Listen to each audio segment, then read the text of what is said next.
Big Buck Registry's Big Buck Podcast, episode number 77, the Jeremy Knight story in his 190-inch Kentucky Giant.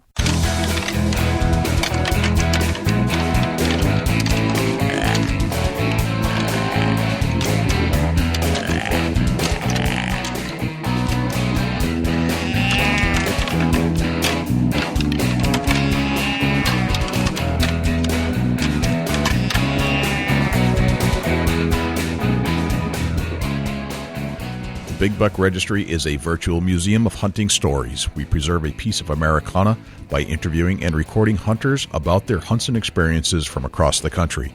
And who knows, maybe we'll learn a thing or two along the way that'll help us take our hunt to the next level. G'day mates, this is Zach Shaggy Slattery from Adelaide, Australia, and I'm Williams & Co. Bow Hunting and Fishing. You're listening to my favourite hunting podcast on the internet, the Big Buck Registry's Big Buck Podcast. My name is Evan Coons, and I'm from Indiana, and I shot the wide load buck. And you're listening to my favorite deer hunting podcast on the internet, the Big Buck Registry's Big Buck Podcast. I'm Jim Stickles, deer biologist, and you're listening to my favorite hunting podcast on the internet, Big Buck Registry's Big Buck Podcast. Hey everybody, it's Dusty Phillips, your host of the Big Buck Registry's Big Buck Podcast, and I'm joined today with Jay Scott. What's happening, Jay? What's up, Dusty? I can't believe you said you're the host, man. I'm the host. You're the co-host. Co-host. Let's say co-host. My bad. No, that's all right. I'll let you have the spotlight for a little while. I'm totally cool with that. What's going on, man? Just another day here in Ohio, and you know, you can tell that Ohio shotgun was last week. That's a fact. My goodness. I go out to the stand and I see squirrels. You know, squirrels don't care about Ohio deer gun, but I know the deer sure are spooky. How has your season gone? Be honest. Yeah, be honest. As far as slickheads, it's gone really good. Yep. But for some reason here lately, I can't lay my eyes on some antler, and I'm not quite figured it out yet. I don't know what I'm doing wrong or what's going on. I just don't think the deer are here in Ohio like they're claiming. But okay. You know, that's in my area. I'm just going to grind it out. I'm going to keep going until I see what I want to shoot, and I know it's there. I know there's a couple nice bucks in my area. Yep. I know they're nocturnal. But I do know that cold weather's coming. There's going to be some snow, and there's going to be some definite daytime moving of some mature bucks once everything settles back down from deer gun week. Yep. Would you say that you could take home something positive from the season so far? Well, yeah, I got a big doe in the freezer. That's one thing positive. You know, as far as deer sightings, I'm doing real good. Okay. But I'm not seeing the bucks like I thought I would. Interesting. That's I'm hearing that a lot from around the country. Even our good friend Lane Benoit was still out trying to find a track. He did find one out somewhere. He won't disclose his location, but it seems like there are a lot of really good hunters having the same exact experience this year. I don't know why. I don't know if it's just us or if it's just there's something larger than us going on. Right. I don't understand it myself. You know, usually by now I'm tagged out. I'm done for the year. But, you know, there's always a few seasons that it's taken me to the end of the year, you know. Right. We don't go out till February 1st with our archery. We still got a 3-day muzzleloader yet to come, but I'm usually by, November the 18th, I'm usually on the couch watching hunting shows, but this year I got to keep after it. Yeah. I'm in the same boat, brother. I went out last weekend. It was the last weekend of rifle. And I've had some opportunities. I've had bucks in the scope. Just couldn't put it all together for various reasons. Yeah, that's why they call it hunting, not killing. That's right. That's exactly right. I did a good, I had a good buddy of mine, a good old hunting buddy. We went out to this one spot last week. Last hurrah, let's get it done. Did a low sweep of the lowlands and then came up onto the hill and did a little push using the crunch of the snow to our advantage. And pushed walked down through this area, and there was more deer sign, fresh deer sign. I'm talking highways, all made within the last 24 hours. And there had to be so many deer there that it was almost inevitable you're going to see one. Never saw a single deer. It's like we're 3 hours later, something like that. You know what I mean? Yeah, that just tells you that the deer are smarter than you ever thought. Yep. They're built for survival. Oh yeah, they're built to read a situation and make the best of safety. Yep. And when the hunters have become prominent and they're trying to survive and they identify you as a predator, the crunch of a heavy snow is going to keep them moving along. Yeah, absolutely. And they're going to know where to bust away. This is the way it goes. I'd say it time and time again, big mature bucks don't want to die. That's right. They do not, That's right. Now, if I was turkey hunting, or if I was pheasant hunting, or if I was grouse hunting, or even if I was trying to find any other animal except a deer, I found it last Sunday. It's amazing, ain't it? It is unbelievable. When it's turkey season, you can't find a turkey. Pretty much. You can't when you're hunting grouse, you can't find a grouse. When you're looking for a pheasant, you can't find a pheasant. It's amazing how that works. I did, on the way to our spot, I did spot 2 doe that were feeding under a hemlock tree on the way, and we swung around. I jumped out of my truck with my bow, tried to sneak up on them, and the very first step I took into the snow was crunch, crunch, and they were gone. No kidding. Yep. And didn't even have a chance. Got to our spot. The minute I drove up, there were deer tracks everywhere. Fresh stuff within the last 24 hours. 2 grouse were kind of just coming up over the ridge, looked right at us, walked away, came back, looked, it was like they didn't care. But I wasn't grouse hunting, of course, and we were deer hunting. No deer to be found. Saw 50-something turkeys all flocked up like they do this time of year. But we're not turkey hunting. We're deer hunting. It's just amazing how that works. It's ungodly. They know. They really do. I'm not a threat. I saw turkeys, small, large, in between the biggest monster longbeards you've ever seen. But did I see a deer? No. So do you think your deer herd's down, or do you think that... I think, no, not in this area where I was. I think their deer are plentiful there, and we were just not in the right area. Gotcha. I think they were there about 3 or 4 hours before us, and we might have pushed them out, or there were some other hunters. I found other hunters' tracks that had kind of gone through the area, sort of. So the snow was so loud and crunchy that if they heard that, the whole herd probably got out of there before we even got to the spot. That's my guess. Yeah, well, I wish we could get some snow here. That's something we're lacking this year is snowfall. Hopefully it's to come. It's mid-December, and the future's calling for snow here, so we'll see what happens. I think that once the snow hits, this guy is going to be in the stand a whole lot. Nice. Well, I'm going to give it one last hurrah tomorrow with the bow. We have one more day of bow, and I'm going to try to get to a spot where they're hanging out and just sit down. Is Sunday it then? Sunday's it, man. It's it for the season. Dang. After that, I'm going to do a little ice fishing. And then it's going to be turkey season come spring. And that's what I'm going to be focusing on. Right on.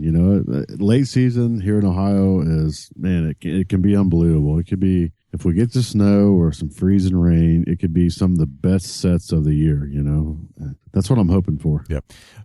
I asked you the question about, have you found anything good about the season so far? And the reason I asked that is because I've actually, because of where I was hunting, why I was hunting, I actually got out to some new spots that I have never seen before and found some spots like this one I was talking about.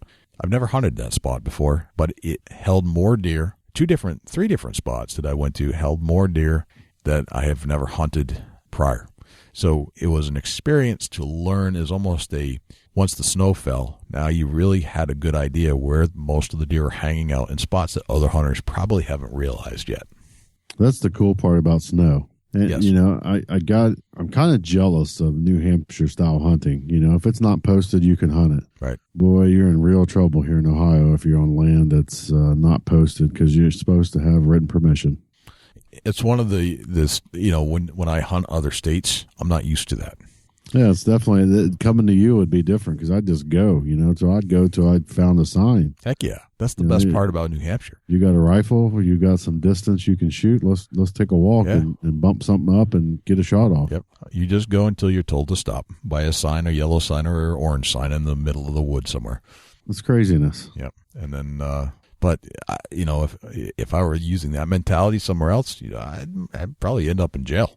Yeah, absolutely. You'd have some tickets and some fines, and Yeah, it definitely wouldn't work here in Ohio. But, I always wondered, and then that's a question that you've answered over the last couple of years here, that if I had access to roam all this land, if I could get a mature buck harvested yearly, every year, no matter what, I had all this land, why wouldn't I? But that was always a question in my mind, that if you could hunt unlimited ground that's not posted, if you could really take advantage of it. Well, it's not as easy as it sounds, is it? Nope. The deer are still smarter than you are, or not necessarily smarter, but they have better survival instincts than you're prepared for. Right. I agree. Yeah. And we don't, granted, the example we're using for me, or you're using the example of me for New Hampshire, we don't have as many deer. So if you could do what we could do in New Hampshire, in Ohio, no doubt you'd have higher success rates because you have more deer. Right. It makes me think that, I'm going to take a 2-mile hike. You come walking with me. So we're buddy hunting. Right. That's my thing.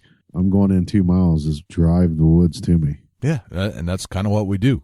Right. You either jump on a track, or you get a buddy, or you get a couple buddies, and you kind of push an area with humans and get them moving. Right. That's the cool part about having big land to travel on. Exactly. It's like public. It's all public land unless you're told otherwise. Right. That's cool. Yep, that's very cool. Yeah, to me it's totally different. And here I get on an 11-acre parcel, and that's all I got. Right. And everything around me is no hunting. Right. And we all adapt to our hunting styles based off of what we're given. Oh yeah, absolutely.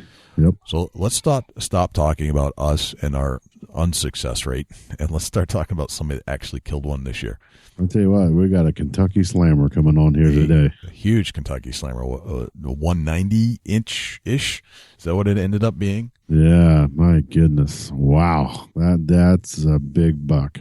Mr. Jeremy Knight, who is on the pro staff of Infraction Mineral and Covert Scouting Cameras, joining us to tell us the story of the monster Kentucky whitetail that he was able to take down. Let's get him on. Let's do it. Let's hear the story of this Kentucky Slammer. Yeah, let's hear the story about somebody that actually shot a deer. That was a good one, Jay. Let's get him on. Jeremy Knight, welcome to the Big Buck Registry's Big Buck Podcast. How are you, sir? I'm doing fine, sir. How are you? I'm doing good. You don't have to call me sir. I just like to say sir. But that's all cool. I don't think Dusty's going to care, but I like the politeness anyway. That's cool. Hey, as long as we can talk about this monster buck, this Kentucky giant, you can call me anything you want, Jeremy Knight. Yeah, you can call me anything you want to. You're shooting bigger deer than I am, so that's a heck of a. You can do whatever you want to do. I've just been lucky. Just been very lucky. Luck has a huge role in whitetail hunting. I have to agree to that. Luck kicks in whenever preparation and patience and all that meets.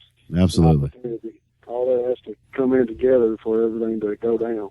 Agree totally. Completely agree with that. So, Jeremy, let's break it down. Let's break down who you are. Let's break down the hunt. Let's break down your gear setup, all those things you attribute your success to. We're trying to figure out if we can get some clues as to how we can become better hunters ourselves by learning what you did and what you do to make yourself shoot big deer like you did. That's what we want to know. We're trying to help ourselves out and help our community out. If that's cool. Right.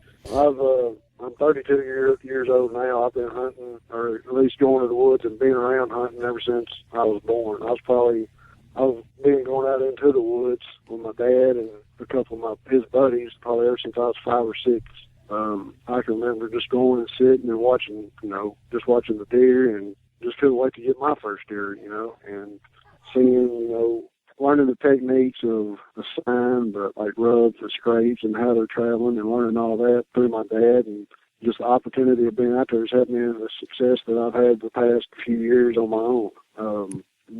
Hunting has come a very long way. I mean, back when I started, we didn't have trail cameras, and you didn't hear nothing about food plots. I mean, you had soybeans, corn, and wheat to hunt, or acorns or whatever. How old were you when you harvested your first buck or your first deer? I was 9 years old when I shot my first deer. Awesome. Great age. Nice. Shot him with a 12-gauge slug is what I killed my first deer with. No kidding. Can you take us back to that moment? Do you remember when you were 9? Yeah. I'd even started bow hunting around that age also, but nothing ever come into range really for bow, because I've been around it, but I haven't put much preparation into bow hunting because my dad had always muzzle loaded and gun hunted. But I can remember me and him going out to the farm, like shooting and getting everything sighted in. And my cousin, I mean, we had to take our hunter safety course, man. We were just pumped about it. So it was a youth weekend, and my dad had took my cousin to opening day, and he'd shot a deer. And, I mean, I just couldn't believe it. It was, like, ecstatic. I mean, it was like Christmas Day, you know. He killed his first deer. I was pumped for him. And then the next day, we went out, and, you know, we hunted that morning, didn't see a deer at all. In the afternoon, I mean, it was closing down. It was getting close to dark. And we was hunting the field edge. And just so happened, here come a bunch of does just come piling out. And next thing I know, here stepped out what I thought was a good 8-pointer. And he was just broadside, and he stayed broadside to me. And, I mean, the light was closing down, so I just put the gun up on his front shoulder and pulled the trigger. And he ran a little bit, and he fell down. So we got up, and we started walking over to him, and he got ready to get up again. So I shot him again because I wanted to make sure he wasn't going to track, because how far, like, the thicket was and stuff, there was no way we could have found him that night. But after the second shot, he never did move anymore, and I got up over to him and picked him up, and he was just a half rack. And I was just as happy over that half rack deer as I am any deer anymore. I mean, especially after the one I killed this year, just because it was my first deer, you know, and feeling the rush. And, I mean, you'll never forget that feeling. If you lose having buck fever and all that stuff, there's no sense in even hunting if you don't get nothing from it. But I don't think. I agree with that. I mean, I still get tore up now. I mean, if it's not before or during the shot, right after the shot, man. I mean, it's just a shot. When you say tore up, son, there ain't nothing like it. Tore up. I get tore up too. How about you, Jay? I get wicked tore up, man. Oh man. Hey, so you called it a half rack. Sometimes I like to call that a Pa-diddle. Yeah. I call it a dink. A what? A dink. Spell that. D-I-N-K. A dink buck. Has a half rack called a dink. Really? Where'd you come up with that? I don't know. Something popped in my head. Is that a Buckeye thing? You know how I am, Jay. Stuff just randomly comes into my head. Yes, it does. Yes, it does. I come home one day and told my wife that I seen a dink tonight. She's like, "What is a dink?" So it's a half rack. Yeah. I have to apologize, Jeremy, for some of Dusty's behavior sometimes. Hey, I tell you what, I'm a good time all the time. He is, and I just like to let his creativity flow and not reel it in. We're artists here, so we're just let it go. Where are you from, Jeremy? I'm from Franklin, Kentucky. I'm right on the Kentucky-Tennessee line. I'm about 30 minutes from Nashville. I'm north of Nashville. No kidding. If you know where, I'm about 20 minutes from Bowling Green, Kentucky. What was it like growing up down there? Was it a country setting, or is it a city setting? Pretty much a country setting. It's a small town. I mean, you know, everybody knows everybody, and everybody knows what you're doing, and they got a lot of assumption, you know. Yeah. A lot of small town drama. If you do good, you know, and some of the others around either get jealous because you've done good, or try to make something of yourself. Everybody tries to bring you down. You just got to keep your head up and keep pushing on, you know, whether it's business or hunting industry or whatever. Gotcha. So what do you do for a living? I do construction work for a living. I do electrical and stuff like that. Very nice. And growing up, who would you attribute your skill set to? Was there somebody that taught you how to hunt, or just something you developed on your own? Probably my dad. Man, he's hunted and hunted and hunted. I mean, he's hunted back when he could. He hunted probably harder than I do now. And I mean, I feel that I hunt like a wild man. I really do. A wild man? Yeah. I mean, if I could hunt 7 days a week, 12, 14 hours a day, I'd do it. I mean, if the weather's permitting and it's that time of year, I'm there. All right, this got my interest. Tell us how you hunt like a wild man. Man, I don't stop hunting. And what I mean by I don't stop hunting is I'm always preparing and scouting and putting my time in the woods to learn my settings that I'm hunting and to learn my deer activity, because the deer's pattern changes all throughout the year. I mean, you know, their summer pattern's going to be different from the fall pattern to the rut pattern and all that. I mean, from January to January, I'm running trail cameras, I'm scouting deer, I'm shed hunting, you know, I mean, even shed hunting, I mean, people think, wow, that's kind of crazy, but I mean, I enjoy the heck out of it. I might not find one, and I might find 3 or 4, you know. But that also helps you kind of learn the travel route that you might not know, and you go throw up one of them covert cameras and see what's going on. That's a magic word right there. Man, them cameras are great. They've helped me out tremendously, I tell you. Yeah, I love those cameras, man. And I just actually think we were just on a news feed on the on Pat Howard's site. I think, and you're friends with Pat Howard, aren't you? Yeah, yeah. Nice. Yep. I had Pat on the, he is a good guy. I had him on the podcast, Dusty and I both did. And I had to spend an hour with both Pat and Dusty in that same interview, just so you know. It was all I could do to contain both of them. Hey, I got to say though, Pat did keep his composure when he did the Culver when he did the Culver podcast. Yeah, he did. We need to have Pat on just for Pat Howard. Back to your wild man, hunting like a wild man. Wild man. Let's get into that some more. That sounds like that. You need a Facebook page or something. It's like Whitetail Wild Man or Wild Man Whitetails or something. Yeah. And tell your story. Get it out for the people to interact with you. Right. One of the cool things I did with this deer, I have the last 2 years. I've spent on that one deer. I've spent a lot of time just chasing him and hunting him and just losing sleep over him and everything else. But everything ties back. All the technology now ties back into the roots that I learned whenever I very first started. Find the sign, find the rubs, find the scrapes, the food, and then you'll find your deer. The cameras now, you put your, it's not a guessing game. You can tell what size deer's in there, you might have a good deer that you would shoot. If you didn't have that camera, you might have a monster coming in right behind him, and you not really know it. And if you're sitting there first light, opening day of bow season, and that deer comes in, and it's one that you would be very happy with, you shoot him, then you let him go expire, and then here comes this monster deer, and you're like, dang, what if I'd have sit here, would he still come through? Well, you go to the technology we have now, you got cameras. You can tell the time, the patterns, how much they're changing and all that stuff. And it does help out. But you've also got to have a starting point as what to look for in the woods to put your cameras on. And that, and then, standing there shed hunting. Sheds will show you like a travel route or a bedding area or anything. And it might not even be a spot that you've ever even thought about. And it could be a gold mine that you've missed that could help you for the next year. Can we back that up a second, Jeremy? You said you got to know what to put the cameras on, you said. What does that mean?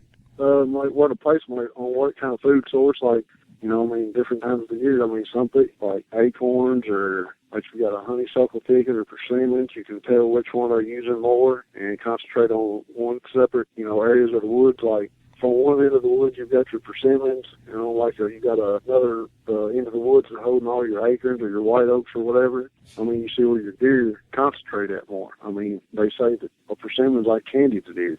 And I've seen a lot more deer this year on acorns than I have on persimmons. Interesting. Very interesting. So it sounds like you're a steward of the outdoors, like you pay attention to little things. Right. Yes, sir. Gotcha. The small things lead to the big pictures most of the time. The area that I shot this deer in, it's about a 330 acre farm, and 300 acres of it's on one side of the road, and this little bitty 30 acre spot that I'm hunting where I'm at, it's got a creek running through it. Yep. There's very, very, very few acorns in there. The good thing that I've got here is the farmer that joins me on one side, he's logged it, and he don't let nobody at all hunt. It's like a sanctuary right there. And then the guy that joins from the other end, he's got the food and stuff up there, but they don't bow hunt or nothing like that. And I've got the water source. The creek runs all the way through my farm. But there's food right across the road from me, and there's a little bitty spot of CRP ground or sage grass, like a bedding area. And they just funnel up and down that creek, coming back and forth from the bedding area or going to the food. And I'm just at the pinch point of all of it right there. And, it's been a very, very good farm for me. Gotcha. I've hunted the farm probably I've hunted that's where I killed my first deer. It was on the same farm as I'm hunting now, and that my little boy took his deer on. Gotcha. Yeah, that's always a great feeling, ain't it? So you've got a good spot, basically, is what you're saying. Yeah, so far, I'm very lucky that I haven't had to lease it or anything like that. The way we come across this farm is the guy was a tobacco farmer, and during the wintertime, my dad used to have a mulch company where they grind mulch, and we took it to all the nurseries and stuff. And in the wintertime, all that slowed down because all the landscaping slowed down. So Dad would haul tobacco for this guy to the sale floor, and he would try to pay Dad, and Dad's like, no, he's like, just let me hunt. He's like, that'll be plenty. He said, I'll haul tobacco as long as you raise it. And that guy's like, that's a deal. So, that's where I grew up hunting. I know that area like the back of my hand. And some of the farms around I've lost, but they all joined that one farm. But this farmer's always had this farm, and I don't see him selling out at all. And he's let it all grow up. He used to run cows on. He took his cows off. And I mean, it's rabbit heaven, deer heaven, turkey heaven, whatever you want. It's a sportsman's paradise right there, and I'm just very fortunate to have it and keep it as long as I have. Make sure you get me the address to that before we get off this podcast, if you don't mind. Hey, come down, I'll take you. Whoa! All right, now we're talking. I'm not too far away from you. I might take you up on that, Jeremy. That's fine. I've got a camera out right now. I'm trying to find one for my little boy. We've had some tough luck. I hunted with him all gun season, and he likes to shoot that muzzleloader. He's only 8 years old, but I tell you what, he shoots pretty good for an 8-pointer, or for an 8-year-old, 8-pointer. Well, he missed a good 8 the last day of gun season, but I'm gonna try to get him on one here the late muzzleloader the last free youth day in December. It'll be after Christmas. But I mean, he's just as dedicated as I am. I mean, I can't go anywhere. He's out there putting out minerals, checking cameras. He's out there with me just every time that I have him. He's right by me, and that's something I enjoy. I don't push it on him. If he wants to go, he's more than welcome to go. If he wants to stay at the house, hey, we'll stay at the house. But what's your boy's name, Jeremy? Logan. Yes, sir. Well, shout out to Logan, and good luck here coming up the rest of the season. We're going to give it our best. I have a feeling that's just like, of course you are. I mean, you're going to be out there no matter what. Oh, yeah. We don't have to push you, prod you, encourage you. You're there, man. It's in your head. Yeah. It's in your blood. I'm deer hunting. I mean, even whenever I'm turkey hunting, I'm still deer hunting. All right, absolutely. You do that too. Interesting. I do that. Yeah. I do that same thing. Coyote hunt. It's all connected, right? It's just, I mean, that's the point, is that all this stuff is connected. One season, I mean, the seasons come and go, but it's all one big season, and you're always picking up clues and tips on what's happening in each part of your woods that you're hunting or scouting. You never stop. You never stop scouting. Is what it comes down to. No, sir. I stay in there as much as I can. If I'm not working, I'm in the woods. Well, God's willing to let me go, I'll keep going. I mean, I don't plan on changing. Gotcha. I don't blame you. Let's start breaking down some of your setup here. I'm looking for clues or some other clues. We got one good piece of this puzzle is that you got a really good spot, and that you're surrounded by this. It's not really protected area, but it's a sanctuary of sorts, and you're right at the point of it with your land and your creek. Is that correct? Yes, sir. All right. Yes, sir, it is. So that's a big piece of the puzzle. But just because you're there doesn't mean that you're going to be successful. There's got to be some other stuff that you do in preparation. I'd like Dusty to kind of break down your gear setup and all that stuff that you think you do specific to you to make you successful in the field. Yeah, one thing, I mean, time's a big part of it. Preparation, I use an infraction deer mineral. It's really helped my deer a lot. Helps the health of the herd also, you know. I mean, it's not all about harvesting an animal. It's about hunting and keeping your animals healthy. If, you know, giving them what they need to grow the antlers and to keep their immune system and all that up, you know. We know old Dusty Clark down there from Infraction. Yeah, he's a good guy. I got hooked up with him last year, and his product's working. I mean, he's second to none, and I'm glad that he's doing good for himself. You know, what's interesting, as we're having this conversation, Dusty and I are live on Facebook. We've been tweeting on Facebooking on our accounts saying that we're talking to you tonight. And so far, Pat Howard has jumped in. Dusty Clark has jumped in. The only person we haven't heard from yet is Allison. Just a matter of time. Just a matter of time. Yeah, I talked to Allison a few times. I wrote a story about the hunt for this deer after I harvested him, and you know, just told the ups and downs, and basically like what I'm kind of telling y'all about, you know, how I prepared for it and stuff like that, and just about the chase for him. I mean, it's like chasing a dream. You know, he got back last year, I'd say he was probably a 150-inch deer, and I mean, just chasing an animal like that, there's not very many deer around this county that's that size. And right, absolutely. Let's get in a little more detail. We're going to start out. What kind of camouflage are you wearing, Jeremy? I use Mossy Oak breakup, Moss Oak Infinity. I use a scent blocker camo.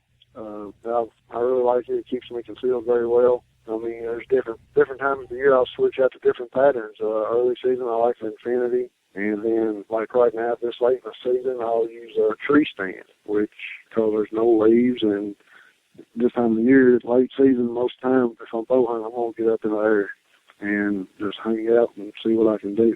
All right, I got to agree with you on the Mossy Oak Breakup Infinity. It's unbelievable, the patterns. Great stuff. You got any particular boots you wear out there?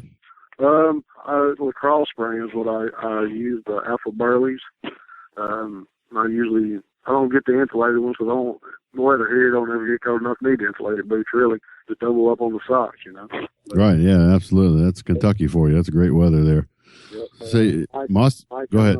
Nikon binoculars, I use them a lot. I mean, my farthest looking in the spot that I'm hunting, I can probably see 30 yards, 35 mostly, because it starts to get thick, but using the Nikon binoculars, you know, you can get that extra little bit in the woods, and you can see a deer, you know. If you're standing in the brush and you're looking, taking your time looking like you need to be, I mean, they're crystal clear and they work. And I mean, I was using them whenever I actually first spotted this year. But okay, no kidding. Do you store your hunting clothing in any kind of storage unit? Yes, sir. I put it in a scent-free bag. You know, whenever I get ready to wash my camo, I'll wash the washer out 3 or 4 times. Then I'll wash it in dead downwind detergent. Then I'll dry it in the with a dead downwind dryer sheet, or I'll just hang it outside. I'll wash it all, then I'll hang it outside for 2 or 3 weeks. If it rains on it, it rains on it. Whatever, let it air dry out. Is there any particular soap that you use in the machine? Are you in the what name? In the machine? Yeah, like when you wash when you go through the washing machine, what kind of soap do you use to? I use the dead downwind. Okay, what I use. Gotcha. Okay, yeah, awesome. Yeah. Let's say you get closer to season, and you said that you put your clothing out for a couple of weeks outside and just let the weather beat it up. And you know, do you think that helps you by doing that? Do you think that maybe gives you an edge on getting the scent out by letting it rain and just the weather taking over the clothing? Yes, in a way, yeah, I do, because I mean, there's no more natural smell than being outside. You know, I mean, if you've got it in a house or anything, like from the time that it goes from outside, I mean, I go outside and I drop it in my scent-free tote, and it goes in my truck. And and whenever I get to the woods, I get the tote out, I'll get ready, and I'll just throw my other clothes in the truck, and I'll put my tote back up outside of my truck, stick it back in there, then I go hunt. Whenever I get done hunting, I come back and I pull the tote out, put my camo and stuff back in my tote, shut it back in there. Yeah, I mean, I don't go and get gas. I don't drive in my vehicle. I don't do none of that stuff in my camo. It's for the woods. Yeah, that's something that's very often overlooked.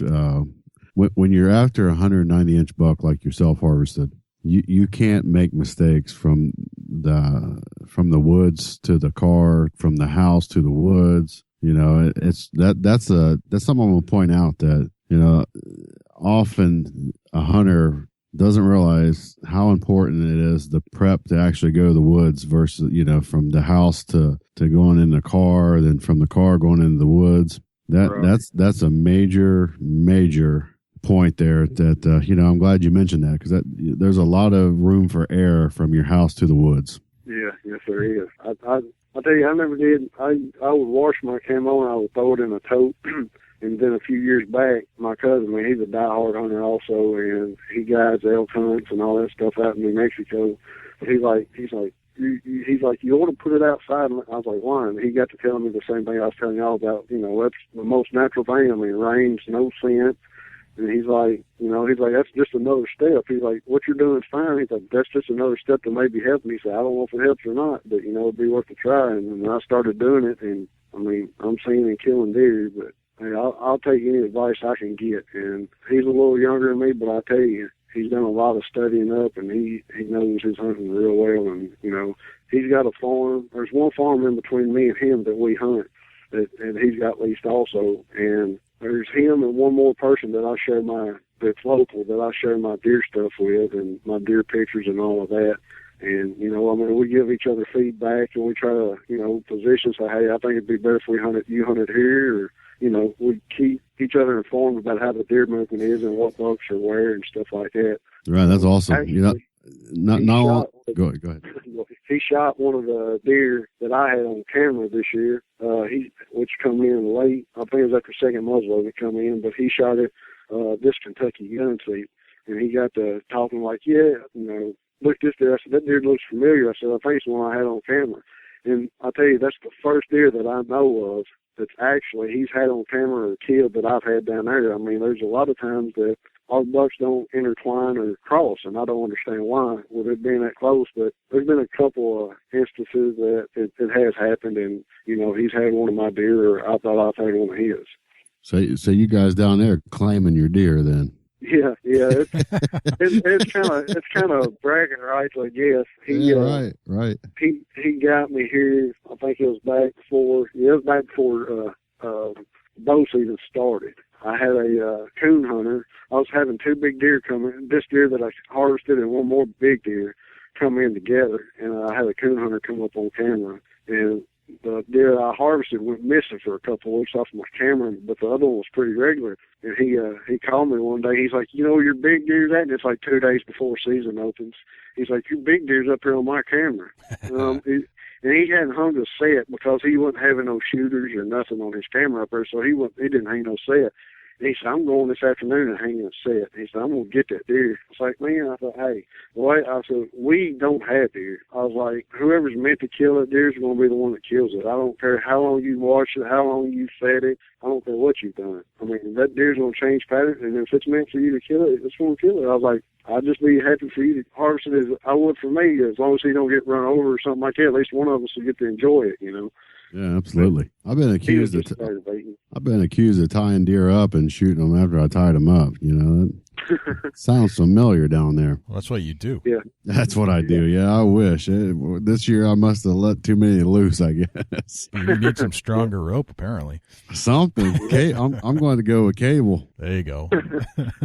Let's talk a little bit. Let's talk a little bit about your bow and what kind of bow are you shooting, and get into the arrows and broadheads. Just kind of work us through that briefly and touch bases on it, and maybe tell us how long you've owned the bow and if you name your bow and all the good stuff about your bow. Man, I've shot Matthews since 2000. I mean, I've shot a lot of Matthews. I'm one of those that if I didn't trade every year, I was trading every other year, But at the start, it was like January or February of this year, I went in to get a new Matthews at my local bow shop, Hunter's Den over in Russellville. And I went in and I was talking to Alan, and I was like, I want to try one of these new Matthews. And I think it was like the Chill or something else. And I was like, so I went and shot it, and I was coming back out. I was like, man, that's a pretty sweet bow. And I was like, I want to check out these Elites. So I want to try one of those. So I picked that Elite up, man, and just from the start, I mean, just holding my hand, it felt like the bow. It's like a new pair of expensive gloves. When you slide them on, it just felt right. Yep. I went out there, man. I shot it. It felt good. It anchored good. And I mean, whenever you draw it back, I mean, it was there. I mean, it was like a solid wall. There was no, trying to run or anything like that. I've had a couple of Matthews. You pull back and you just let your arm just relax a little bit and it tries to run. Man, that Elite, it's like a rock. And I don't think there's another bow compared to it. I really don't. It's a little longer bow because I like to shoot 3D too. It's a Elite Energy 35 is what it is. And I mean, I shoot 3D, then I'll turn around and I go deer hunt with it, No kidding. Yep. So kind of a multi-purpose bow and works for both then. Yes, sir. Yes, sir. Awesome. Sure does. What kind of arrows are you pushing? I'm shooting the Black Eagle Carnivores. Black Eagle Carnivores. Wow. Yes, sir. I'm saying carbon, correct? Yes, sir. It is a carbon arrow, and it's not like some of your other carbon arrows. I mean, they're not. They say carbon on them, but they're not all carbon. You can put a flex on some of your carbon arrows, and I mean, you can tell that it's going to have a little bit of a bend to it. I mean, it's not going to exactly go back to perfect shape because it's not all carbon. But I've done some reading up, and the Black Eagle Carnivores and your gold tips are, from the readings that I've read, they're the best, all carbon. If you flex them, they're going to go back to the shape. And it's like a .0001 straightness. And I put them on and I put a muzzy on the end of it, and it's all over. I mean, it tunes just fine. I run a helical, a 30-degree helical on my veins or on my blazers. That's what I shoot on my carnivores. And man, they stack them in there. What kind of muzzies are you shooting? They're the, I can't think, they're the muzzy. They just come out with a big shit. No biggie. Are they fixed or mechanicals? Yeah, they're fixed. They're fixed blades. They got a little bit of a helical on the blades with them also. Muzzy had just come out with them this year, and I picked them up over at Allen's. He was telling me about them, and I tried them. I've never shot a mechanical broadhead, and the reason being, if I get a shot on a deer, I don't want to have to wonder, well, I wonder if this stand thing's going to open up, is it going to do its job? Because I want to take any kind of screw up out of the equation. I want to know if I mess up, it's my fault. It's not because I had a mechanical malfunction, like my sights was loose or my broadhead didn't open and now this deer's going to run off and I'm never going to find him. I want to know that everything's legit, that whenever it comes time for me to do my job, it's me. It's not my bow. It's not my equipment. Everything's on me. Gotcha. Yeah, right. Gotcha. I see that. That's everything's tuned in, ready to go. That only fault can be is you, right? Right.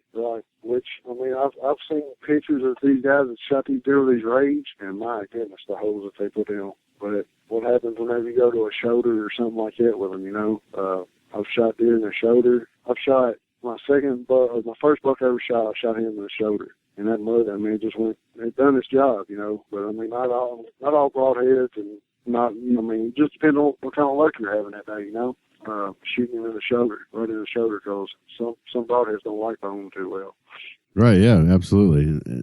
Have you been shooting muzzy the whole time then? Yes, sir, I sure have. I shot Exodus a little bit, but only thing I shot with those was a turkey, and he didn't go too far himself. But yeah, I've always shot muzzy, and I doubt I ever changed. Right on, gotcha. Yeah, that's cool. It seems like once you find something that works for you, you stick with it and stand behind it. Yep, let's get in a little more of a setup as far as where you're hunting and kind of what, not necessarily where, unless you want to give me the GPS coordinates. We're way good with that. But let's get in a little bit tell us a little about like the terrain. Say you're good to your woods, and what do we kind of get us in the whole experience of what you give us a visual of what your setup is and what the terrain is right there where you particularly harvest this buck. Yeah, see if you can get us paint us a picture of the landscape that we're dealing with here, just like we'd never seen it before. Describe it to us like we can't see it. All right. It's mostly whenever you come into the road where I usually park at, there's a bunch of grown up cedars with some sage grass, and what it does, it runs down to right at the edge of the creek, and then it turns into hardwoods. That hardwoods, the creek kind of splits up part of the hardwoods. There's probably like a 20-yard section right before you get to the creek of the hardwoods, and it runs from one end of the farm all the way to a road. And then my creek runs straight through there, and that's where all the bottleneck and the pinch point is. And it's mostly just undergrowth, really, and small trees and stuff down around where I harvested my deer. And as you go back up to the south end of my farm, it opens up and it runs up onto a ridge, and the creek bends on around, and then it turns into some it's got a few acorn trees and some persimmons, and the ridge just runs all the way along until it gets to the next farm down there. Then it just drops off to flat. And on the bottom side of the creek, it's got there's some cedar thickets, and there's on the other side of the farm where it joins right there, there's a bunch of laid up tree tops and it's mostly just dead there. If you were to take an overview of the whole farm, where I killed my deer, and in that section, it's mostly just like a big bedding area. And there's not no really open woods. It's just a thicket. Like I said, you see 20 or 30 yards. And that's the farthest shot that you would have in there. There's no 50-yard shots or nothing like that. And that's sitting on the ground. That's pinned down and eye level with it, that you can have that far of a shot. But if you go up on the other south end side of the farm, it opens up a little more acreage and stuff like that. And the deer use it. But I've concentrated on this end where I'm at. I've run cameras all over the farm, and most of my deer movement, my scrapes, man, there's scrapes there every year. I can go tie ribbon on the trees, and that year there's going to be a scrape there, and it's going to be probably one of the most active scrapes in the area. I'm talking about like the size of a car hood. and I can get within a couple of trees of where that scrape's going to be at every year. And what I do, I mean, I hunt right in between where them scrapes are and their bedding area, and I went in there and I hung up a Millennium lock on. And I'm telling you, this tree probably ain't 10 inches around, 12 inches around. I mean, it's not big at all. But I hung a set in it this year, and I also took a big game blind, and there's some small saplings right up next to the creek. And I went into the center of them, and I cut them out. And I took my big game blind, and I sit it in there, and I just cleared out a couple of shooting lanes, and I just camouflaged it back in, left all the other little trees growed up around it. And that was basically for rainy days and whenever I had my boy. And if the wind was blowing 100 mile an hour, I'd go hunt it if I wanted to hunt it. But I try to play the wind also whenever I'm hunting. I mean, but it's hard. You sit there and look at camera pictures, and you see deer on this end of the farm, and you see all your deer on this. It's hard to leave this one area to go hunt that other area whenever you've got deer like I've had the past few years on camera, just one spot. And I mean, it's just like it's a sanctuary on that one hole for some reason. But it's always early season, like the first few weeks of bow, maybe up to the first muzzle load, and that's in October. But after that, I mean, they shut off because the acorns start falling, and they do move. They'll move onto the other farm next to me and stay over there. I mean, I have very, very few deer pictures, and they usually start coming back in about the second week after gun season goes out here. So I'm pretty psyched to go see what kind of deer stayed and made it through gun season and moved in to my spot, because I keep a log and a journal also while I'm, in different parts and mark spots on my phone, different parts of the farm, like the bedding areas that I think they're using more, or where there's more sign it's moved from this spot to that spot and why I think it's moved. I mean, I keep notes. I keep all deer movement. I keep it all wrote down. And I think that's a very important part of whitetail hunting a particular area, is to take the notes, take the information, log it down, and refer back to it yearly. I mean, there's times that I can talk myself, and Jeremy, you sound like you're very similar to some other people about what's going on in the woods right now, and they say, well, my spot's dead. I'm moving out of this area because I haven't seen deer.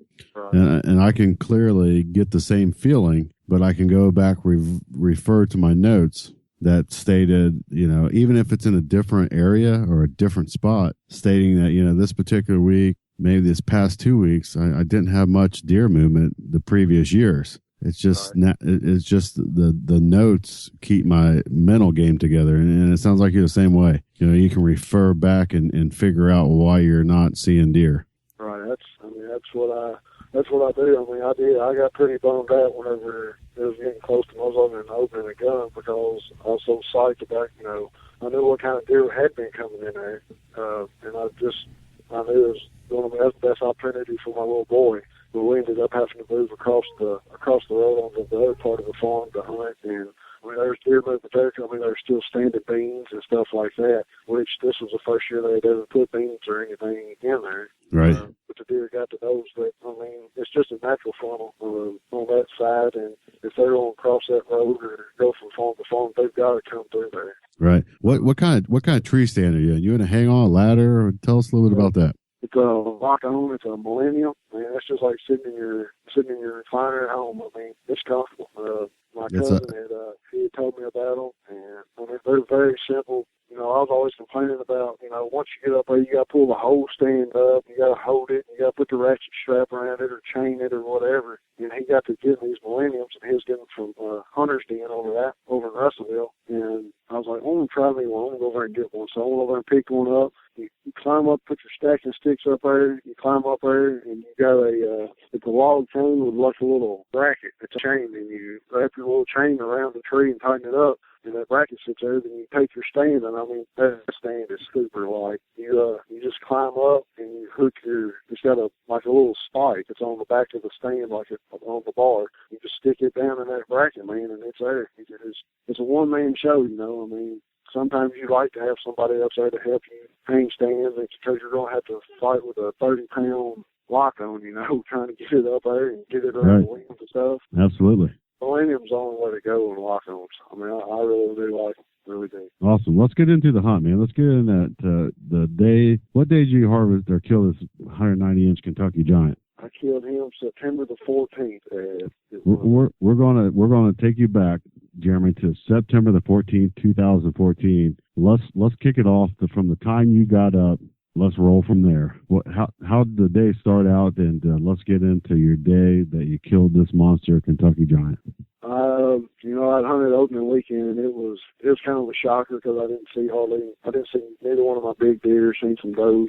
And I knew I hunted some during that week, and I had a good feeling about the weekend coming, but I wasn't 110% sure. I been shooting my bow, keeping in tune, and I woke up that Saturday. I was the 13th. I woke up. I woke my little boy up. He went hunting with me that morning and that afternoon, and we didn't have much luck. Seen some does and stuff like that, but it was still a great hunt. Seen some good deer movement, and that night we was talking about going back the next morning. So went to bed early, got up. I woke up before the alarm went off, and I was trying to get him up to go, and he wouldn't wake up. So I just left, and I was kind of running, behind, but not really. I eased out, got out there to the farm, and the way I'd been going into this farm, I just walked straight down, go straight into my stand. And I thought, what am I doing? Is there some reason that this deer is showing up on camera whenever I'm not here, but whenever I am here, he won't come in? I said, could I be bumping him going in? So what I did this time, I just walked in off the ridge down to the creek, and I hit the creek, and I took the creek all the way down to where I go up into my stand at. Because the creek, it ain't over knee deep, certain times of the year. And this year, it was low, and it was a little bit up over your ankle. But I walked in, and I went into the blind because of where the wind was blowing that morning. And climbed in there, got settled. Daylight come. Here come a few does. And so one of them had a set of twins. They was all playing around and stuff. And the turkey got the pitching down. And I was just enjoying the moment, but I was still looking for that deer. And every few minutes I'd pick up my binoculars and I'd scan the brush and just seeing if he wasn't standing over it, looking, checking in. But, the deer looked pretty good up to about, I'd say 7 or so, 7:30. And then it was just like you turned them off. And, I got to thinking, I was like, well, maybe the way that I come in didn't have no effect or nothing like that. And, I was just sitting back enjoying being out in the woods, relaxing, just being away from the everyday life, Right, absolutely. And it was about 8:30, somewhere at night. I had some turkey working down the creek bank from the north. And I was just sitting there in that big game blind, just sitting there looking at, studying them, just watching them feed down through there. And while I was sitting there watching the turkey feed to me, a deer just walks in between my binoculars, like in the vision, and I could tell it had a rack. So I took my binoculars down, and I was like, oh, there's a buck. And as soon as I turned on it, man, I seen the kick. He got a flyer that comes out on that one side, and I caught a visual of it. I said, that's him. So I put my binoculars down, and my heart was up in my throat. And the only thing I could think of, I was like, I'm prepared for this shooting. I was like, I'm mentally and getting myself together to make this happen. I said, I'm going to have to put myself together. I said, because, this, don't nobody get a second shot at a deer that class. Right. So let me take us back real quick. So you're sitting there, you're glassing turkeys, and a deer walks in between you and the turkeys, and you see it in your binoculars walk by. Yeah, he comes up out of the creek. He crosses out of the CRP, like where I parked my truck, and he crosses the little creek crossing and just walks up into the part of the woods where I'm at, where my set's at. That's crazy. That's real crazy. Wow. All right, keep going. I'm into this thing now. So we got him in the binoculars. So I'm sitting there, and I check him out, and I find it, and I know it's him, so I set my binoculars down, and I started having flashbacks of what happened last year. It was the deer come in last year, and I was shook up. I'd practiced, 25-yard shots all year. I was stacking them. And I was like, I took the shot for granted last year. He come in. I had probably about a foot in between two trees where he was standing broadside. I had no clue that I was even in there. And I punched my release whenever I shot, and it smacked the side of the tree and went flying, and he takes off flying back to the woods, and I'm sitting there kicking myself in the head because that was I should have, and it was just a stupid mistake that I should have never made. So you missed this buck the previous year? Yeah, I missed him the second week of bow season last year. No kidding. Yes, are we in the same area? Same farm, same area? Same area, same set, same everything. No kidding. Yes, sir. Oh, that's a dream, man. And, after I missed him last year, I didn't hunt for a whole week just to hopefully get him back in that area. That's and actually, he did. He was back in that afternoon that I missed him on camera, but he moved to nighttime. He was moving all nighttime from then on out. He didn't go back to daytime until this time of year, like right now. He started coming back during the day, but yeah, the mature bucks tend to not like that meat missile flying by them. They know something's up. I'd shot a 140-inch 9-pointer last year, last day of gun season. So, like I said, I left my cameras out, food out, all that stuff for them because I wanted to see what made it through the season and, the rut and all that. But I had all that stuff planned in my mind, man. And you know how a deer does whenever there's turkey around. He'll watch them turkey, and if the turkey alert, he's going to be checking out and see what's going on and getting the heck out of there. Yeah, it's like having scout soldiers out when you got a flock of turkeys out there. Yeah. Those turkeys, they was piling. They was within 4 or 5 yards of my blind, and no kidding. They were just walking straight in front of me, and I had my bow up, and I just put my head down and just squinted my eyes, and I was praying to God that everything went right this time, because it was just like a dream. It was. You don't ever have a chance at a deer that class 2 years in a row, and I was just wanting to make everything right. Those turkey, they finally cleared me, and I turned to look to see where he was at, and he was gone. And what he had done, he walked underneath my deer stand and made it around to the thicket in front of me. So I picked him up walking down the edge, and there's a little bitty logging road that runs kind of center of those woods that it's been kind of washed out or whatever you want to call it. And those deer use that to travel the center of the woods, and that's what he had done. And he was walking up the road, and he steps out, and he's dead in front of me at 30 yards. And I'm still trying to gather myself, and he turns, and he walks like he's going to walk to the south end of my farm, but he goes up, and that's how my camera shows him too, is coming in from the south end. But what he was doing, he's walking down that thicket, and the camera wasn't catching him there, and he's making a loop around one of these trees, and he's coming into the mineral and all that that's right in front of me. And he stepped right there, and he stepped behind that one tree. I was like, it's now or never. So I drew back, I got my anchor point, and he walked out. He still had no clue. The turkey had already cleared us. And I put that pin right behind his front shoulder, and then he just decides he wants to quarter and walk up into me some more. So I hate a quarter and 2 shot. I just despise it. And I was like, I've got this deer in front of me. I can't let down now. And I was locked. I was still solid, but I was keeping the anxiety. I was trying to keep it pushed out of my head, and I picked it right up in front of his front shoulder. And as soon as I got it anchored on there, I let it go. And it was all downhill from there. I heard it smack him, and whenever it smacked, he ran sideways about 3 or 4 steps, and he turned and he went away. And that was the moment whenever my darn knees started. I didn't even know if I was going to be able to walk out the blind or not. I couldn't. I set my bow down. My knees was knocking. I couldn't. I thought I was going to have a heart attack. I was tripping. And the first thing I done, I picked up my phone, man, because I tell Pat everything. Pat puts out great cameras, and I send him pictures of deer, turkey, or whatever all the time. And he's known about this deer for a couple of years, ever since I even missed him last year. And I picked up the phone and I texted Pat. I was like, dude, I got him. I said, Stickers is dead. And Eric, my cousin, he was in New Mexico, and I texted him. I said, I got him. And he's like, the big one, and my phone goes dead. So I get all my stuff together. I don't even go look for the deer or nothing. I take off to my truck just as hard as I can go. I run up there, I plug my phone in, and one of the guys that hunts the farm right across the road, he was up there hanging up a stand. So I ran down there, jumped over the fence. I whistled for him. He whistled back, and I took off running up there. I said, man, I got him. He's like, the big one? I was like, yeah. He's like, I thought you gun shot that deer last week. I said, I'll tell you the story on that later. So we run. He goes with me, and I call one of my good buddies, Josh West. He's one of my buddies I've hunted with my whole life. We grew up hunting. He's 110% bow hunting. He loves it. And I called him, and I said, I got the deer. And he's like, well, I said, you can come at me tracking or whatever if you want to. So he was on his way. Me and Scott walked back down, and I got to finding a little bit of blood. He's like, so tell me about this deer. Well, he said, I thought you gunshot the deer.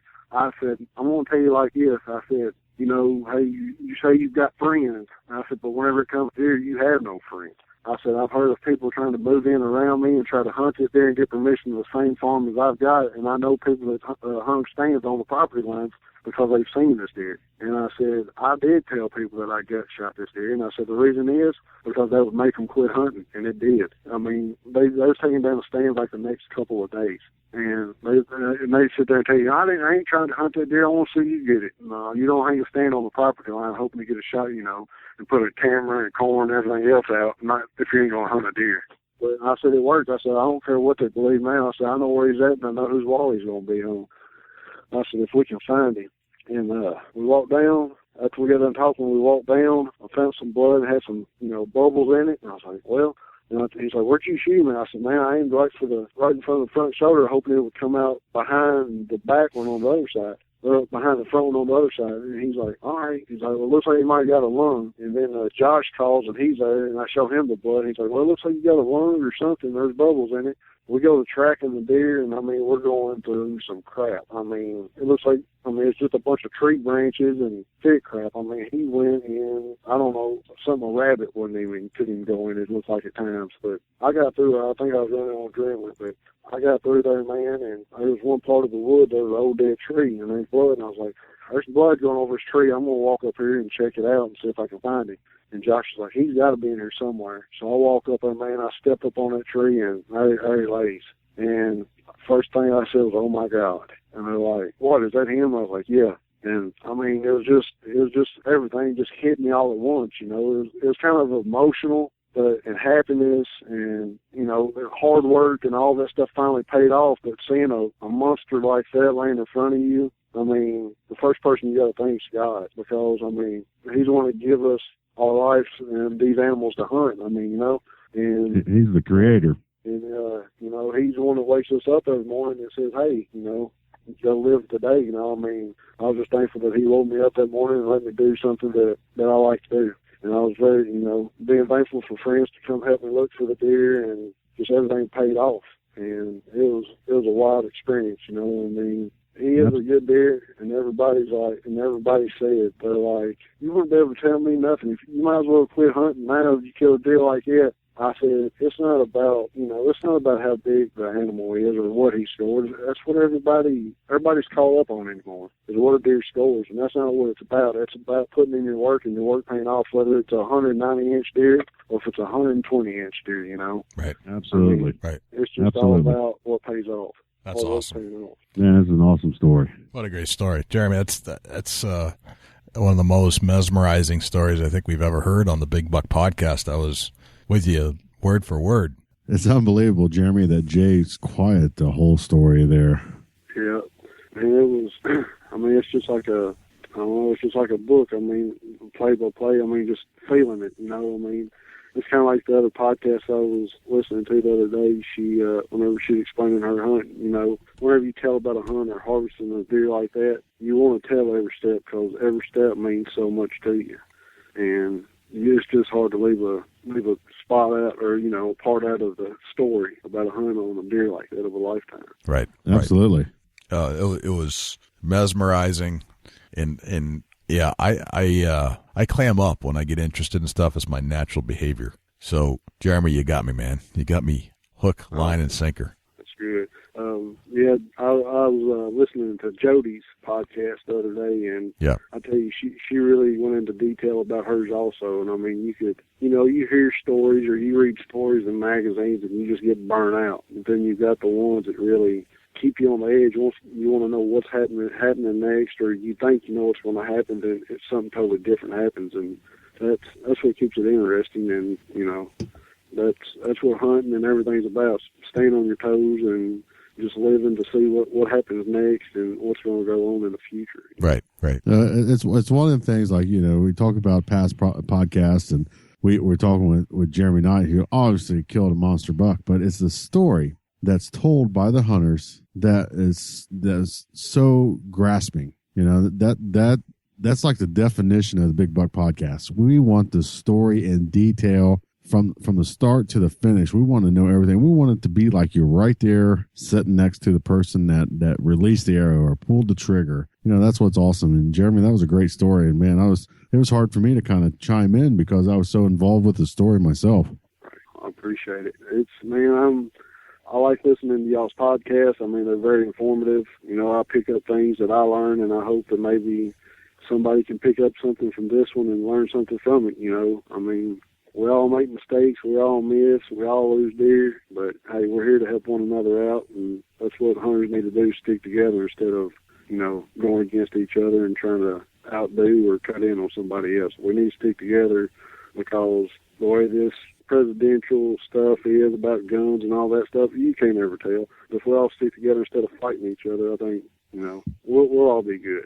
Absolutely. Completely agree with that statement. Hunters got to band together.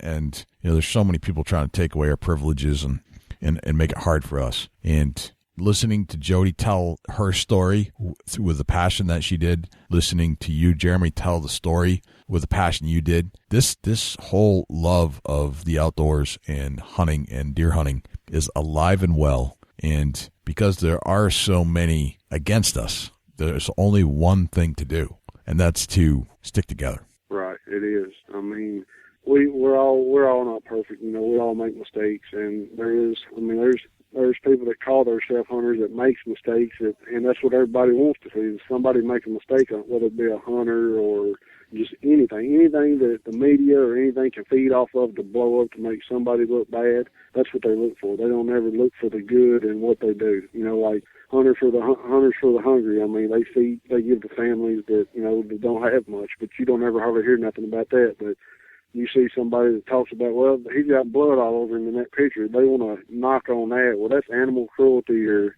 man, it's all part of hunting. I mean, there's good. There's not always bad and everything, but there's plenty of good if people would look at the good instead of always the negative. I mean, the world would be a lot better off in hunt world and the world period. I mean, everyday life. But you've got the media that on News Channel 5 or whatever, man, they're always feeding on the negative stuff. Oh, yeah. It's constant. It's just disgusting. But no, we're glad to have you on our show, and man, we just love what you're doing. Congratulations on shooting a ginormous buck. Just couldn't be happier for you. Awesome, thank you. Thanks for having me on. No problem, man. Absolutely. Any further questions for Jeremy, Dusty? You want to pick his brain anymore? I want to hear the best hunting tip you got, Jeremy. Ooh, good one. Best hunting tip I've got. The very best tip that you use season after season that makes you more successful in the woods. Stay in the woods, stay focused, and never give up. That's one heck of a tip right there. That's a couple of different tips, but you got to stay in there and you got to stay dedicated. I mean, you can't get frustrated whether, you know, your big deer's been on camera, then he's gone missing, and something good's going to happen. If you do your homework and you stay with it, something good's going to come out. Yeah, I couldn't agree more. That's a fact right there. Yep. It's get out, stay out, and let it happen. Love it, man. Well, Jeremy, this has been awesome, and I can't thank you enough. It is an absolute pleasure and honor to have you on our show. You tell one heck of a good deer story, and you're one heck of a great deer hunter, and I would love to have you back on again in the future as you continue down your quest to hunt down the big bucks, and let us know kind of how you're doing it so we can hopefully learn a thing or two about how you did and basically put it into our repertoire of things or how to hunt ourselves. Awesome. Sounds good. I hope y'all have a good season also. Yeah, we're trying. We're trying, brother. So all you can do is put 110% into it and hope for the best. That's it. Yep. That is it. Yep. Well, man, once again, it's just, you hear a great deer story, and as you said, I was mesmerized and I shut my mouth. And that's a good indication that I'm in. I'm listening. I'm in tune. I'm listening to the whole breakdown. Yeah, I was thinking you fell asleep, but after I figured it out, you was freaking deep into that story. I've been accused of falling asleep before because I got so quiet, but it's really just because I'm paying so much attention. I'm focused.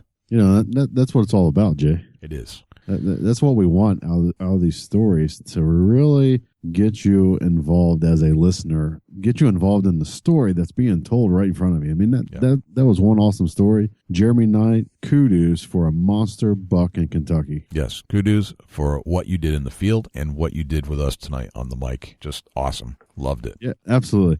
When he said that it doesn't matter if it's a 120-inch deer or 190-inch deer, you put 110% into it to find it, man. That right there tells me that's a good hunter. That's it. The effort is telltale of the hunter's abilities and just heart. Just the heart you have about this sport. Yeah, no doubt. It's a dedication that when you hit the tree stand, good shot, bad shot, it doesn't matter. You go the extra mile to locate that shot right. Yep. on that animal. If that animal's wounded, you try to find it. And everybody makes mistakes. And I'm here to tell you that you're not going to kill every deer you release an arrow at. It's not going to happen. I've wounded deer before with arrows, a couple of them, and they're still the memories are so vivid of how it all went down. There was a just bloodbath, and that deer walked away. How do they do that? I don't know. They're one of the toughest animals I've ever ran into. Mm-hmm. Had another one. I could see it basically landed in no man's land. I could see the arrow just bouncing around through the woods, disappearing. The no man's land that we talked about last week. It's one of them things where if you shoot and you wound one, you never make that shot again. Nope. That shot is never ever going to be made again. And it takes a wounded deer to make you realize what kind of shot that you need to wait for. Yep. Mm-hmm. It's about placement. You get that arrow in the boiler room, and it'll shut down the engine. Now, here's another example of a deer. I shot a deer, a 35-yard shot at dusk from a climbing tree stand one year in a overgrown old logging road. He was just coming up the hill and crossed. I heard the thwack of the arrow hitting the deer. I thought I was in the kill zone. Turns out I wasn't. The deer turned and ran southbound down the hill. I could hear the crash, crash, crash. I knew the direction. I had a direction of where it went. Not a single drop of blood anywhere to follow. The next day, it was opening day of muzzleloader. When I shot, it was the last day of the day prior to muzzleloader opening. My father-in-law came up, and we ended up, I had a direction, I had sound, I knew approximately where the last piece of sound came from. I knew where it went, but I had no blood trail whatsoever. We ended up doing like this grid search, back and forth between a power line and basically an abandoned dirt road.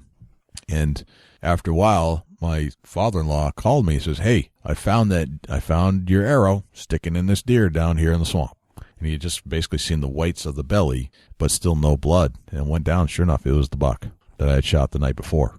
350 yards later. It's craziness. Yep. I shot one time. Here's a story on my end. Shot a pretty nice 8-point, probably 2007, 8-ish. My brother went hunting with me. Go to the woods. I got a buck at 30 yards broadside, eating on corn. I release an arrow. It falls short. Yep. 10 minutes later, he comes back to the corn pile, broadside, 30 yards. I release another arrow. It falls short. I'm down to my last arrow in my quiver. The buck walks right back towards me, straight on, straight head on, walking straight to me. He gets it about 15 yards.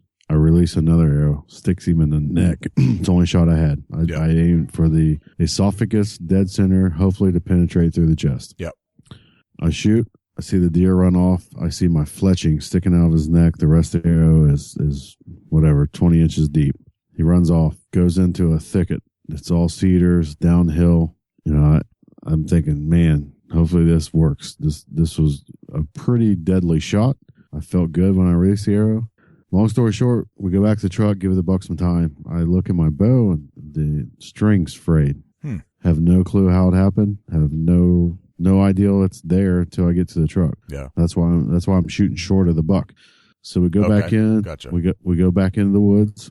About 2 hours later, it's dark, and we hunt for this buck. No blood, nowhere. We look and look and look, no blood. My brother's like, "You didn't hit him." I'm like, "I'm telling you, I shot this buck in the neck. I could see the fletchings was the only thing sticking out." Well, what had happened is that arrow went in and it sealed off. The hide sealed around the arrow. It was angling downhill shot. So I shot him, on a downhill angle. So when the arrow went in, the opening was higher than the actual damage. That buck ran about 250 yards down into a thicket. And the only reason we found that buck that night was my brother was down in there 250 yards away from the shot. And he found something that looked like it was pushing itself downhill. And still no blood.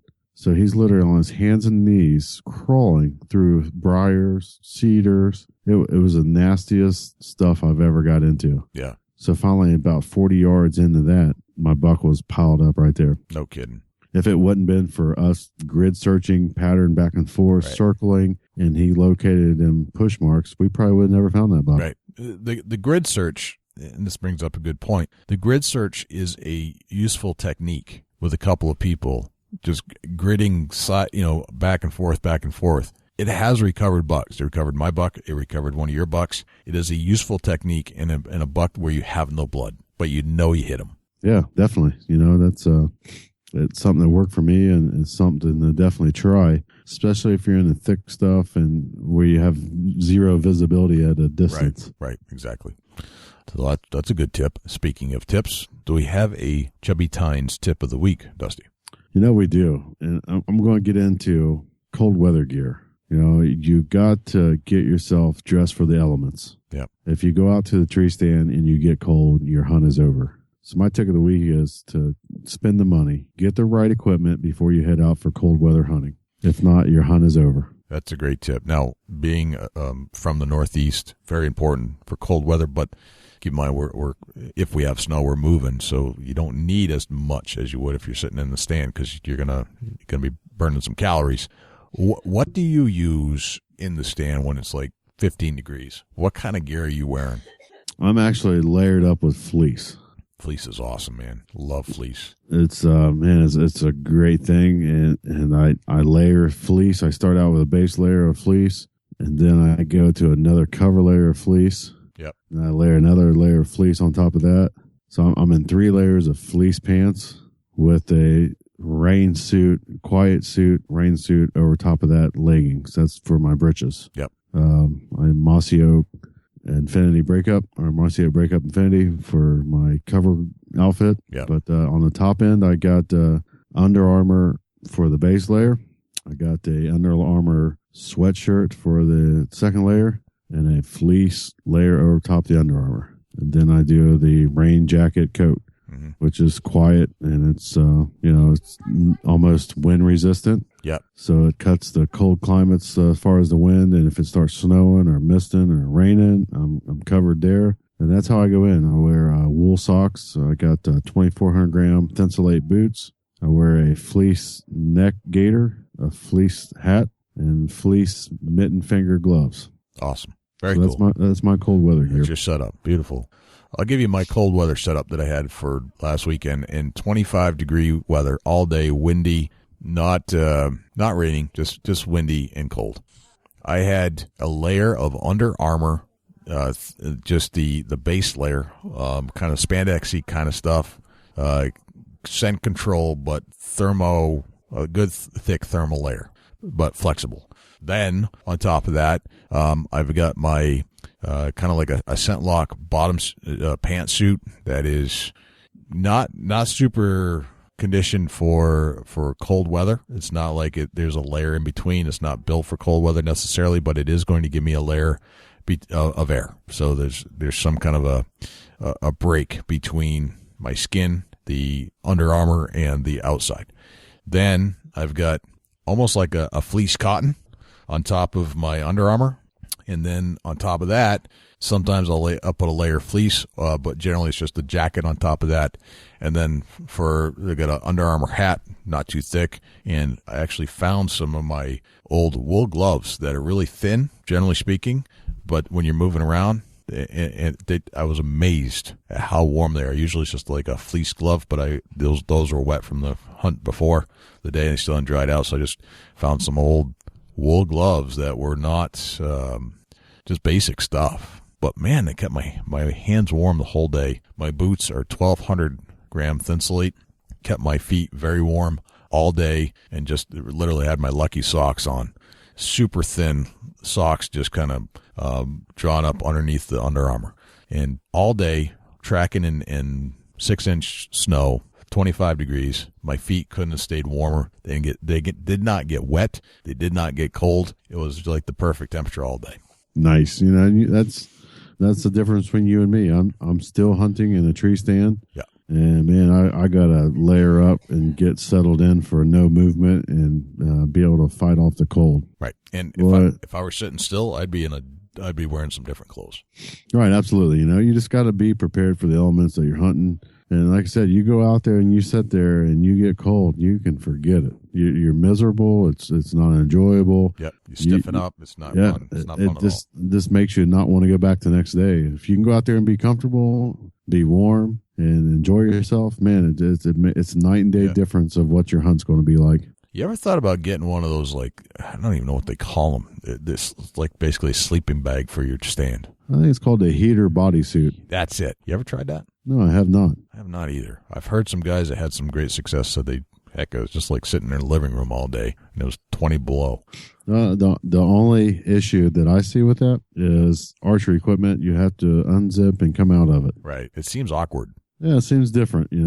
I'd say, maybe rifle hunting sitting still or shotgun hunting sitting still, you may be okay because you don't have to really worry about deer coming in at a close distance. But you get into a 25-yard shot with archery equipment, it's going to be a little bit difficult to get unzipped and get out of the heater bodysuit. Right. But I'm not saying they don't work. That's not what I'm saying. I'm just saying it's going to be a technique, and you're going to have to be, as soon as you see deer, be out of it. Right. You gotta kind of plan out your shot, get ready for it. Probably a little easier to use with a firearm. Oh, absolutely. I agree to that. Yeah. But, I'd say it probably keeps you warm, though. I'm sure it does. Absolutely.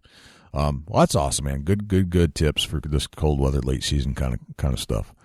How can we find you, Dusty, when we're not listening to the podcast? Facebook.com/Chubby Tines Outdoors. Check me out at Dusty Huntneck, and my new adventure is Antler Life. Us hunters are all living the antler life. Jay, how can people get with you at the Big Buck Registry when you're not on the podcast? When I'm not on the podcast, couple ways. First, I'd like to invite you to join us on iTunes. Obviously, you might be listening on iTunes, but I'd like to, if you're not listening on iTunes, I'd like to invite you to join us on iTunes and come in and subscribe and give us a review. 5-star, hopefully, if you like the show. Free subscription. You don't have to pay to be here. You can just get a notification every single week, let you know that there's a brand new show. That's www.bigbuckregistry.com/iTunes. You can also join us on a different network called Stitcher, and that's www.bigbuckregistry.com/Stitcher. That would be for your Android or Windows phones if you're not on an Apple device. You can give us a call at 724-613-2825. That would be our feedback line, or if you just want to get a hold of us, get something you want to point out, if you like us to cover a certain topic or interview a certain person, that would be a great place to leave us a message. Feedback about the show, having any technical difficulties, whatever it is, that's where we'd love to hear from you. You can always shoot me an email at j@bigbuckregistry.com or Dusty at bigbuckregistry.com. Both of those will get to us. And if you would like to do a share for share, it's bigbuckregistry.com/S4S. And lastly, if you'd like to get your buck picture of the big buck that you shot this year or any other year featured on our Facebook page, which we now have turned 140,000 followers, you can send a photo to www.bigbuckregistry.com/mybuck. And that'll prompt you and give you some instructions on how to get it featured on the Big Buck Registry's Facebook page. And just forewarning, we don't take them all. We do actually sort through quite a few of them. So that's it, man. That's how you can find us offline. That's a whole lot of big buck. It is. Couple of shows coming up in January, the ATA show. And we're going to be there, aren't we, Dusty? Absolutely. If you're going to be at the ATA show and you'd like to hook up with us, just shoot us a message, get us a number, and we'll be glad to hook up with you and say hi to each other and meet you face to face right there at the show. Definitely. Yeah, shoot us. You can send us a text at the 724-613-2825. Say, hey, let's meet up. I'm at the ATA show. We'd love to hear from you because we like to talk to our fans. Or if you're another podcaster, that's a great way to reach out. 724-613-2825. Say, hey, I'm at the ATA. Let's do a meetup. And that is in Indianapolis, the January 8th through the 10th. And also, we're going to be at the Great American Outdoor Show in Harrisburg, Pennsylvania. Yes, sir. That's coming up in February. I think that's the 7th through the 15th. Yep. We're going to be there for the first few days. We're probably not going to do the second part, but we'll be there for the first weekend for sure. Absolutely. We're looking forward to that, and we're looking forward to meeting some awesome people that listen to us weekly. Absolutely. I want to get out. I want to shake some hands. I want to meet some people that listen to our show. So please, if you are a listener, just let us know that you're going to be at either of these shows, or shoot us an email, Jay or Dusty at bigbuckregistry.com. Thanks for tuning in. We appreciate everybody's downloads. We appreciate everybody's reviews. Thanks for hanging with us every Saturday at 5 a.m. Coming out starting at 5 a.m. and going all week long. So, oh man, this is Jay Scott. And I'm Dusty Phillips. This is the Big Buck Registry's Big Buck Podcast. See you next week. Can't wait.